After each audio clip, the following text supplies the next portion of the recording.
The sages should be here in Hyrule, in the Wind Temple to the north and the Earth Temple to the south, praying to the gods. You must head for these two temples and see what has happened to the sages and attempt to find a way to recover the power to repel evil.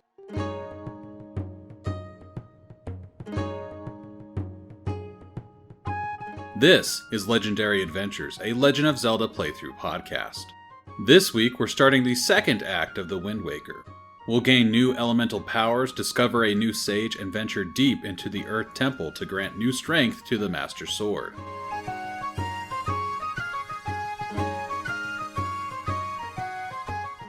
As the King of Red Lions explained to Link, there are two temples where sages pray to the gods to grant power to dispel evil to the Master Sword.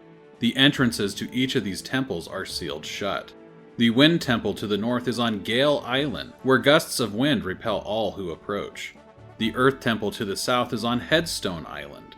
The entrance is blocked by a great stone head, one of 4 across the Great Sea. They are too heavy to lift, at least without magical assistance. The seals on the temples are what we could describe as a hard gate, meaning a certain item or story beat is required to get inside. Players can track down the items needed to enter the temples in any order, but there are certain locks implemented through certain story beats, which mean the temples can only be completed in a set story order. The Earth Temple is first, followed by the Wind Temple. To the south of Dragon Roost Island is Fire Mountain, a volcano which endlessly spews lava into the sea. While the flame and molten rock pour out of it, there's no way to get in. The Fishman of Fire Mountain tells Link that there's a great treasure hidden inside, but to get in he must first get the power to freeze anything. He says it is 1 square to the north and 4 squares to the west of Fire Mountain. That is where players will find the Mother and Child Islands. As the name suggests, these are actually 2 islands. They are circular. One is small, the other is large. The larger island cannot be scaled due to sheer cliffs. On the small island, Link meets a massive merchant carrying a giant sack. It is a Goron. The Goron merchants are part of a side quest involving trading goods for Zunari to sell at his shop on Windfall Island.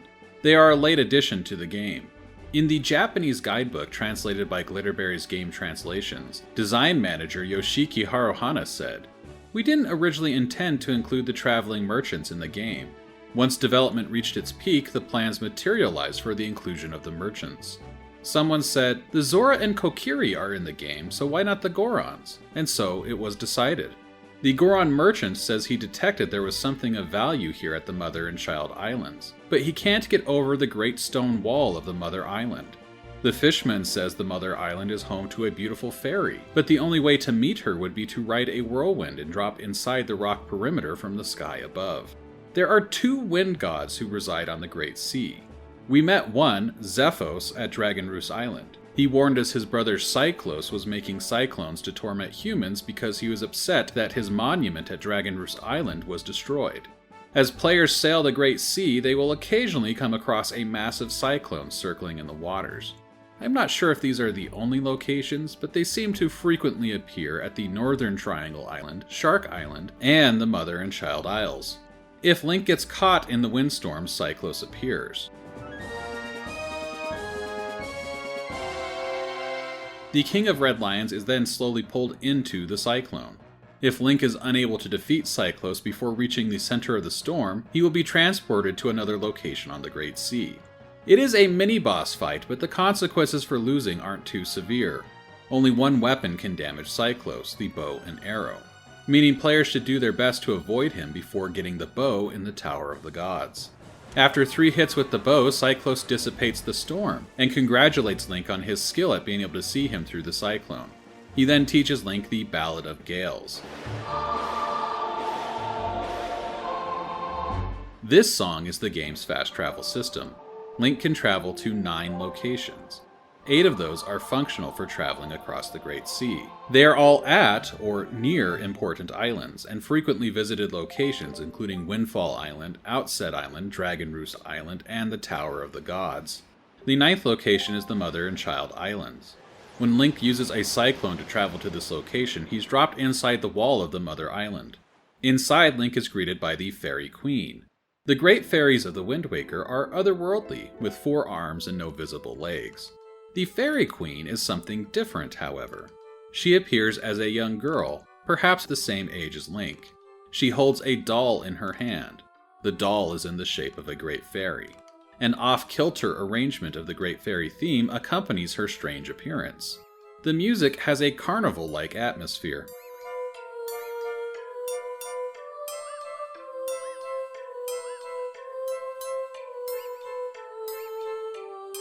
Haruhana talked about the idea behind this unusual design for the Great Fairies and the Fairy Queen in the Japanese guidebook. He said he intentionally tried to make the Great Fairies appear unhuman, but for the Fairy Queen he went in the opposite direction. He said, "I also took it upon myself to make the Fairy Queen totally humanoid. The reason she's child-size is the same reason that the bosses in shonen manga are tiny. The idea is that it's not always the biggest characters who are the greatest and most powerful." He laughed. "I relied on that concept to create my design." The Fairy Queen marvels that Link has the ability to control the wind at such a young age. She takes a liking to him and says she will grant his bow a new power. She takes her Great Fairy doll and causes it to split into two small fairies. One leaves behind a trail of blue dust, the other a trail of orange dust.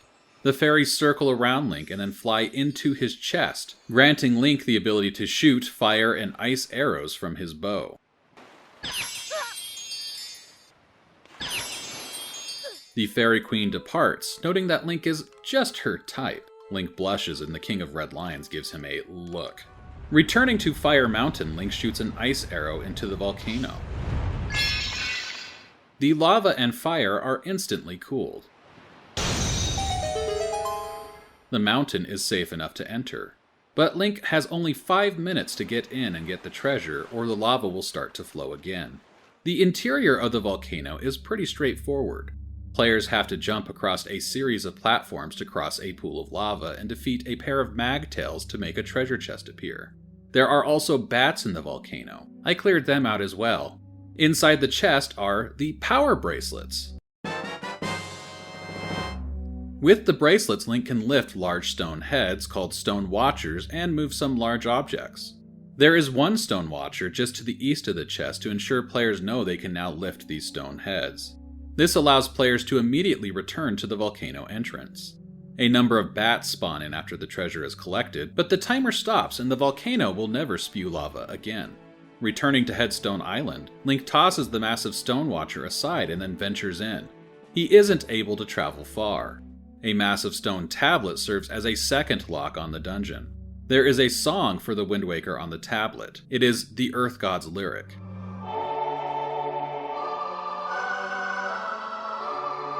When Link plays it, he receives a vision. The spirit of a Zora woman appears. She wears a dress and a golden crown. In her hands is a harp. The Zora introduces herself as Laruto, the sage of the Earth Temple. Laruto explains that when Ganondorf returned before Hyrule was sunk beneath the sea, he attacked the temple and stole her soul. In order to restore power to the Master Sword, Link must find Laruto's ancestor, and bring them to the temple to offer their prayers to power the sword. She explains her chosen ancestor will hold her harp. The harp resembles the head of a dragon. It has a golden face with wooden horns on the top. The strings are attached to the horns. The appearance of the harp as well as Laruto's clothing should jog players' memories. Medli wore a harp on her back during the first time we visited Dragon Roost Island. Likewise, Medli and Laruto wear nearly identical dresses. Personally, my initial thought when Laruto was revealed to be an ancestor of Medli was that it was just a quirk of Medli's family tree. For the developers, the implication was intended to be much more far-ranging. In the Japanese guidebook, director Eiji Aonuma said, "We set it up so that the Rito tribe was the evolved form of the Zora tribe that appeared in Ocarina of Time. This idea that the Rito evolved from the Zora is a strange one to me. Many fans have wondered why a race of fish people would need to evolve into a race of bird people following a flood.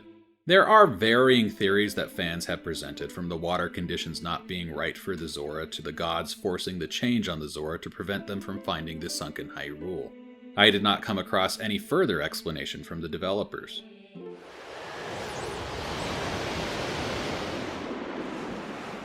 Upon arriving at Dragon Roost Island, players will be able to hear the sound of Medli's harp.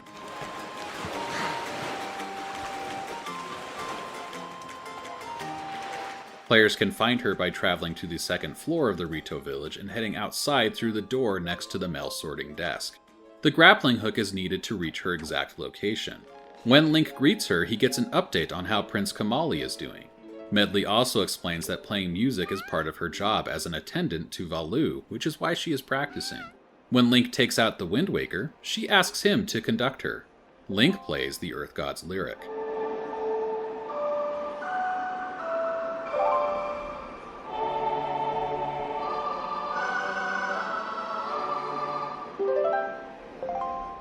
Medli says the song sounds familiar. Then she faints.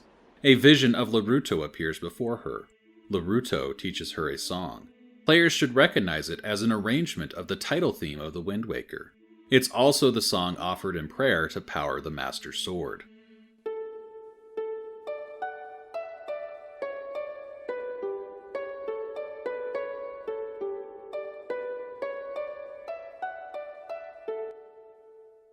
Medli awakens with the knowledge that she is the sage of the Earth Temple. She asks to be taken to the temple. She wishes to leave quickly, not wanting Kamali to know that she is a sage. She says she wants to be remembered as a simple attendant. Link and Medli leave. Prince Kamali arrives a short time later, clearly looking for Medli. She is nowhere to be found. If players speak to him later, they will discover that he picked a flower just for Medli, but he can't find her. Link and Medli arrive at the temple. The King of Red Lions urges them to work together. Inside the temple, they perform the Earth God's lyric as a duet.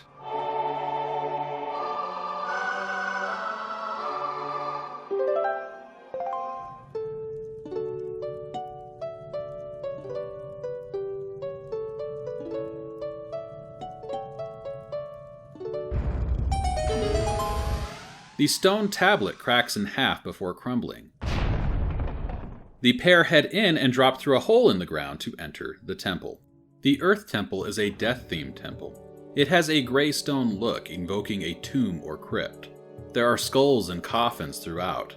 Many of its enemies are dead, or rather undead creatures which were returned to the earth after dying.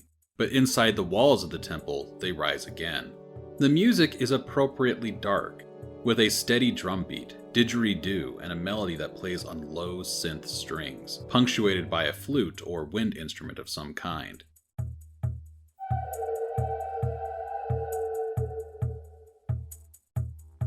It alternates between giving the impression of shrieking, ungreased metal and ghostly voices.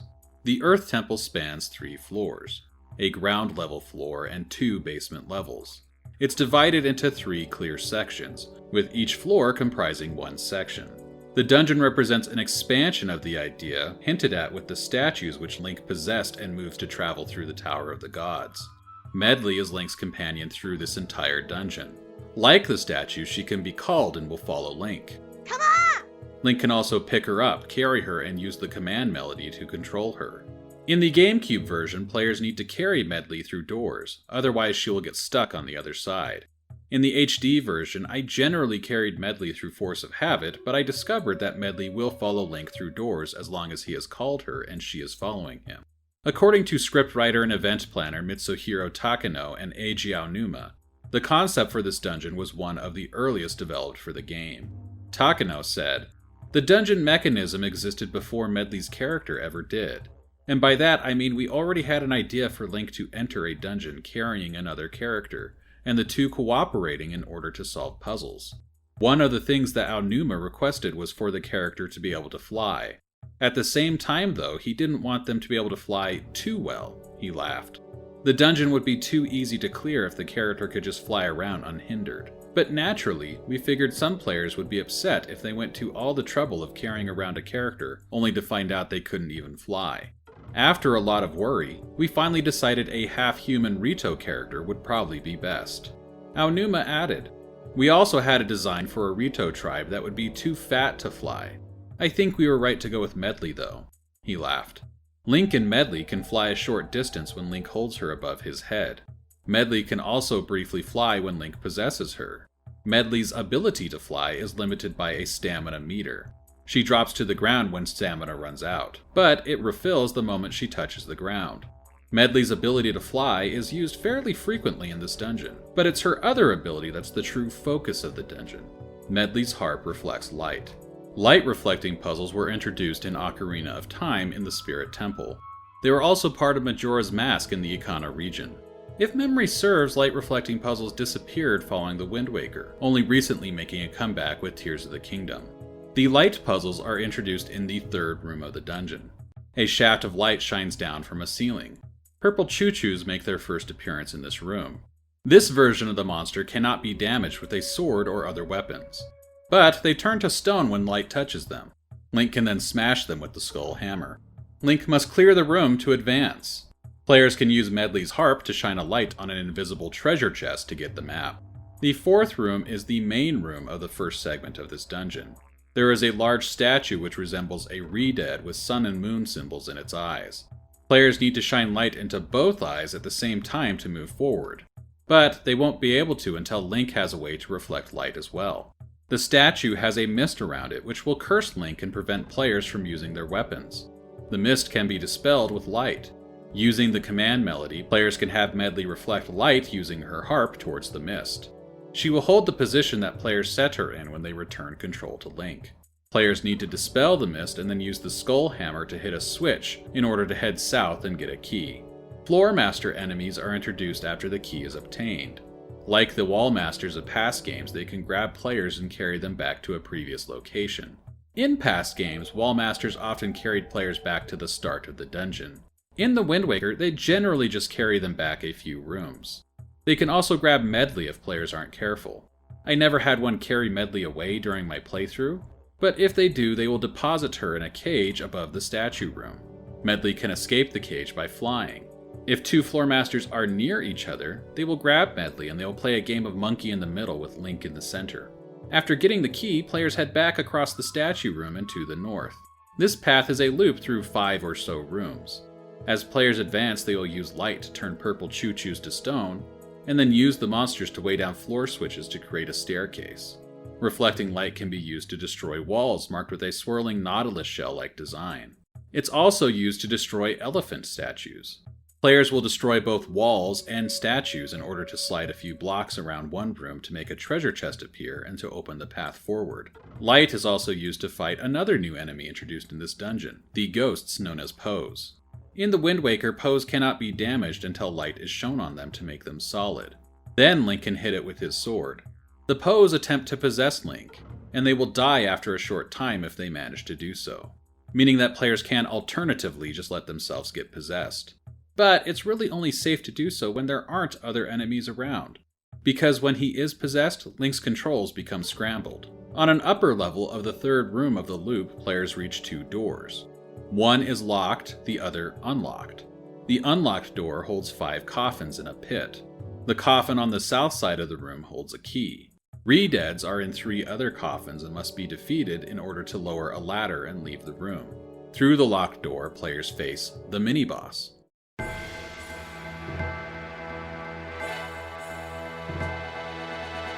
The mini-boss is a fight with 3 Stalfos. As is typical for the Wind Waker, the Stalfos are common enemies in the game, but they are being introduced as a mini-boss. Players first fight one when it emerges from the ground. In the Wind Waker, players need to damage the Stalfos enough to break apart its body, then damage the head. The body will reform after a while if the head is not defeated. After the first one is defeated, 2 more Stalfos emerge from coffins. Out of all the enemies of the game, the Stalfos have some of the most personality. They wield large spiked maces, which seem to be a bit too heavy for them. They attack with something resembling Link's Hurricane Spin after a long wind-up. A well-placed spin attack can destroy their legs, forcing the Stalfos to walk on their hands. Ineffective attacks will cause their heads to simply spin around. Bombs are helpful when it comes to destroying the body quickly. Once all 3 Stalfos are defeated, a chest appears with the mirror shield inside.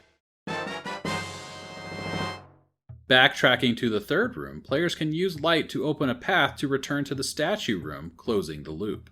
Players must first reflect light with Medli down towards the ground, then use Link to reflect the light from Medli towards a wall to destroy it. Using both Medli and Link, light can be shown into the statue's eyes, dispelling the cursed mists and opening a staircase to the basement level of the dungeon and the second segment. Players will find more cursed mist in the second segment, as well as 2 Earth God's Lyrics tablets that bookend the first basement level. Players must play the song to destroy the tablets as they did at the start of the dungeon. In the central room of the first basement level, players are met with a fork in the road. The way forward through the dungeon is to the south, but the door is locked. Elephant statues blocking doors to the east and west can be destroyed with reflected light. Players will have to go through both doors in order to advance. They can go in whichever order they prefer. I went through the door on the west first. Players navigate a room full of cursed mist and floor masters. That means players have to be careful not to get too close to the monsters as they go from one side of the room to the other to get a key from a chest. Once the key is collected, the mist clears and the players head back east. Through the east door, players use the hammer to open a skylight, and they move a massive mirror to reflect light into the room to the south. In the room to the south, players use the light they redirected into this room to destroy an elephant statue and reveal the path forward. Players then navigate a hallway of coffins. All will open as players approach. Some hold useful items, some hold enemies. Players destroy a second Earth God's Lyric tablet and reach the boss door. We still need to get the boss key, however, which means navigating down to the second basement level and the third dungeon segment. Here, players take on the most involved light reflection puzzle in the dungeon. It happens in a massive room and involves moving multiple mirrors to reflect light in a zigzagging pattern throughout the room in order to shine light into the eyes of a second statue. I can recall really liking the way this room unfolded the first time I played it, but I am less enthused now. The mirrors all have clearly defined paths to move on, and clearly defined endpoints where the light will be reflected in the proper way. It's really just a fairly lengthy process of using both Link and Medley to reflect light to destroy walls and reveal the mirrors, and a couple of treasure chests along the way. Points where Link or Medley should stand to properly reflect the light are also pretty clearly marked with circular platforms for them to stand on. I think this puzzle would be more interesting if the endpoint for the mirrors was not defined, and players needed to find the right place on their own. There is an optional room which players can open where they fight 3 Stalfos to get a treasure chart. The room opened by shining the light into the eyes of the statue holds a fight with a dark nut and a pair of cursed bubbles in order to unlock a cell containing the chest with the boss key. Let's talk a little bit about the experience with Tingle. Hello! Oh, Mr. Fairy, what is the Earth Temple like, sir? The Tingle Tuner experience in the Earth Temple was, again, fairly disappointing. This time, however, I can't say it's because Mandy and I did not find what there was there to find. Based on guides I've looked at online, it seems there's just genuinely less stuff to find in this dungeon. There is no story or riddle to find a hidden rupee. In fact, we found only 1 hidden rupee in the entire dungeon. Tingle gets stuck in a coffin to the room just south of the statue room on the first floor. Geek Fairy, come to me, please, sir, help me. Okay, you're in that coffin. Apparently. I'll never know how I get stuck, but hey, it gives you rupees for getting me out. Oh, Ganondorf, the evil one, is coming for poor Tingle at last. Are you hurt, traveler? I hope not. Here, this is for you. Thanks for saving me. Mandy got stuck in the same coffin multiple times as we made our way around the area. Oh, I got stuck in a coffin again. Got stuck again. Come to me. Please help me, sir. I'm stuck in a coffin. Gotta stop going over there. Got another 20 out of it. That's not bad. I mean, it got me stuck in that coffin twice, but typically, like, that showed a little square on my little screen where the coffin was. Uh-huh. And typically those are things with exclamation points, so that's where I head.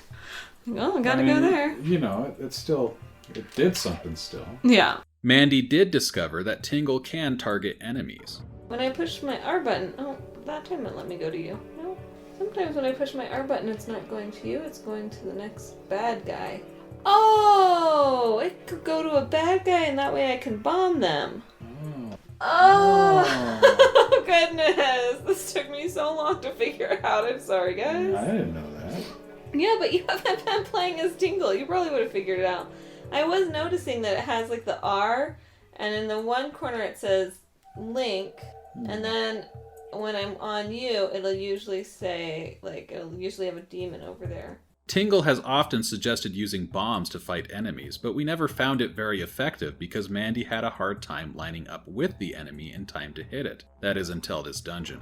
Unfortunately, there weren't as many opportunities for Tingle to fight in this dungeon as there are in others. There are multiple enemy types like the purple choo-choo and the Po which require light in order to harm. We also found the Tingle bomb to be entirely ineffective against Stalfos. The Tingle statue is found on the first room of basement level 1. Players can use the Deku Leaf to reach an area to the east. The statue is found in an alcove in this area. Oh, yeah. Do I need to lay a bomb? Yes. Oh, okay. Because, yeah, it said there was a treasure chest here. I just hadn't... Oh, sorry. Shouldn't have blown you up. I thought you were kind of moved far enough away. I was, but I scooched forward, Yeah. Just an opportune moment. Just at the right. Just at the right time you came for me. Yeah, and I saw there was a treasure chest here, like... It was on my screen. When it has the treasure chest, it usually has like a little red square with a question mark, and you click on it, and it's like, hey, I smell something here. There's some treasure, or, just something obnoxious. Say something about this is my winning pose. And Tingle did this pose when he finished the drawing of his first map. I think the last one is the most amazing of them all. We've got 4 out of 5, it looks like. Beyond that, we didn't find much of anything. There is a fairy near the boss door, and as usual, Tingle will not follow Link inside the boss room. Tingle is so scared that he's broken into a cold sweat. He's all wet and icky. I'm going to have to go buy new clothes, so I can't go any farther.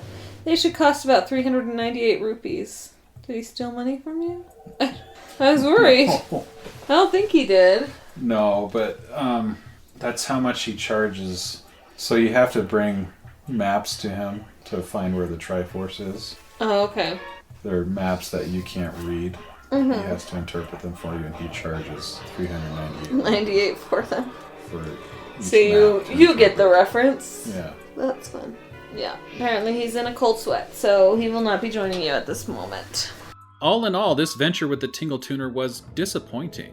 While we found new ways for the Tingle player to join in combat, there was very little to be had in terms of Tingle-specific content. I mean, fun and more helpful now that I know how to help, but... Or at least I'm getting better at helping, And I'm not completely just wasting bombs, which I was worried about doing, because, they do cost money. Like, you're up in rupees compared to when we started, so... I feel like that's a positive, but... Yeah, I could roam, but there's just nothing here. Like, I keep wandering around and all I get is hey, that's a big, heavy, solid object. I'm like, great, yeah, you're right. It's also hard to tell, what bad guys I can actually assist with and which ones are just don't bother, you're just wasting bombs kind of thing. Mm-hmm.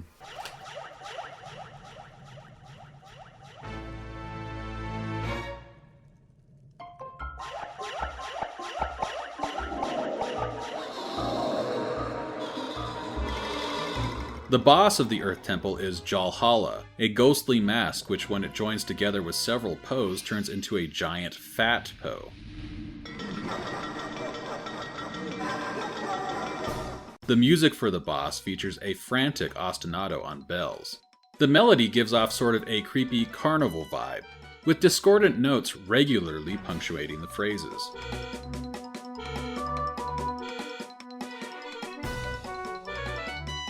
The arena is roughly circular and is lined with spikes. There are also spike-covered pillars at regular intervals along the walls.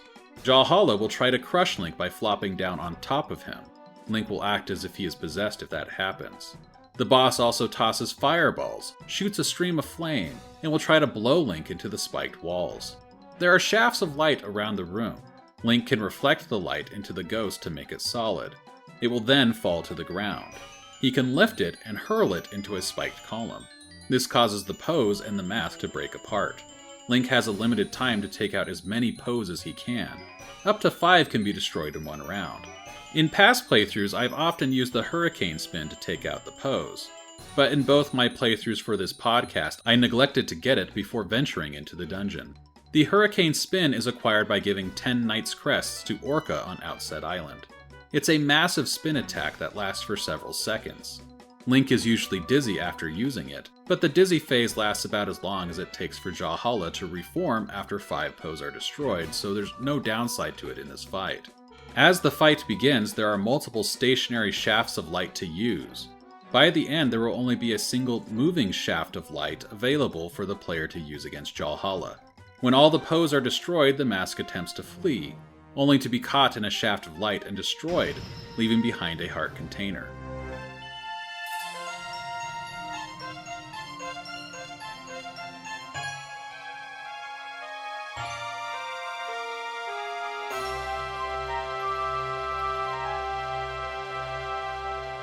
Medley appears, and together she and Link play a duet as a prayer to restore power to the Master Sword.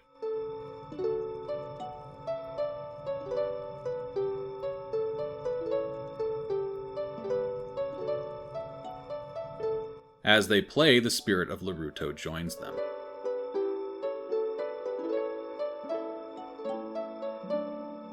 The shape of the Master Sword changes, with the handguard suddenly extending outward. A sign that some of its power has been restored.